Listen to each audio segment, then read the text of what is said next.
Hello everyone, welcome back to my channel. Friends, నేను ఈరోజు మీకు ఎంతో tasty and simple evening snack recipe చూపించబోతున్నాను. దీని పేరు మ్యాంగో పల్లీ చాట్ అండి. చాలా అంటే చాలా టేస్టీ అండ్ సింపుల్గా ఉంటుంది. ఇప్పుడైతే నేను ఫస్ట్ 1 కప్పు పల్లీలు తీసుకున్నాను, 2 గ్లాసెస్ వాటర్ తీసుకున్నాను. దీన్ని ఫస్ట్ మనం బాయిల్ చేసేసుకుందాం. ఇది ఎక్కువసేపు ఉడకాల్సిన అవసరం లేదండి, 2 విజిల్స్ వస్తే సరిపోతుంది. అలాగే నా ఛానల్ ఎవరైనా ఫస్ట్ టైం చూసినట్లయితే సబ్స్క్రైబ్ చేసుకోండి. పక్కన బెల్ ఐకాన్ వస్తుంది, ఆల్ అని క్లిక్ చేస్తే నా ఛానల్ సబ్స్క్రైబ్ అయిపోద్ది. అప్పుడు నేను ఏ వీడియో చేసినా ఫస్ట్ మీకు నోటిఫికేషన్ అనేది వచ్చేసింది కదా. ప్లీజ్ సపోర్ట్ మై ఛానల్ అని నన్ను సపోర్ట్ చేయండి. మీ బ్లెస్సింగ్స్ నాకు ఇప్పుడు ఇంకా ఎక్కువ కావాలి ఈ టైంలో. ఆ తర్వాత చూసారా, ఇక్కడ నేను ఉడకబెట్టుకున్న పల్లీలు, ఆ తర్వాత ముందుగా తరిగి పెట్టుకున్న మామిడికాయ పేస్ట్ నుండి 1 కప్ పల్లీలు తీసుకున్నాను, 1 కప్ మామిడికాయ పేస్ట్ తీసుకున్నాను, తురుము తీసుకున్నాను. ఆ తర్వాత 1 కప్పు క్యారెట్ అండ్ కొత్తిమీర తీసేసుకున్నాను.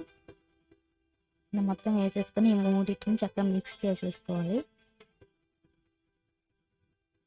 చూడండి, ఇక్కడ నేను మిక్స్ చేసేసుకున్నాను.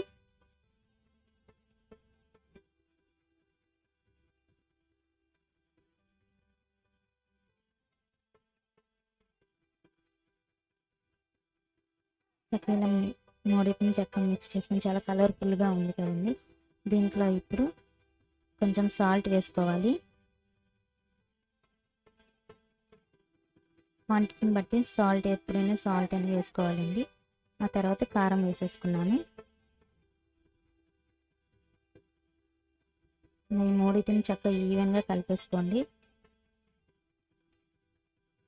చాలా అంటే చాలా టేస్టీగా అండ్ సింపుల్గా ఉంటుందండి. చాలా బాగుంటుంది. ఈవినింగ్ స్నాక్స్ రెసిపీలో అయితే చాలా తినడానికి బాగుంటుంది. నాకైతే కలుపుతున్నప్పుడే మంచి వాసన వస్తుంది. తప్పకుండా మీరు కూడా ట్రై చేయండి. ఇది ఒక్కటి చాలండి, ఈవినింగ్ చక్కగా హాయిగా తిని కడుపు అంతా ఫుల్గా అయిపోతుంది. అలాగే దీని పల్లీల్లో మనకి హై ప్రోటీన్ ఉంటుంది కాబట్టి పిల్లలకి పెద్దలకు కూడా చాలా చాలా హెల్తీగా ఉంటుంది. తింటే మాత్రం చాలా టేస్టీగా ఉంటుంది. తప్పకుండా మీరు కూడా ట్రై చేయండి. మళ్ళీ చెప్తున్నాను ఫ్రెండ్స్, తప్పకుండా మీరు కూడా ట్రై చేయండి. అలాగే నా ఛానల్ని సబ్స్క్రైబ్ చేసుకోవడం మాత్రం మర్చిపోకండి. కామెంట్ మాత్రం ఖచ్చితంగా చేయండి. అప్పుడే మీరు నన్ను సపోర్ట్ చేస్తున్నారని ఫీల్ అవుతుంది ఫ్రెండ్స్. ఓకేనా, అంతే టేస్టీ అండ్ రెసిపీ అయితే రెడీ అయిపోయింది. మళ్ళీ నెక్స్ట్ వీడియోలో మళ్ళీ కలుసుకుందాం.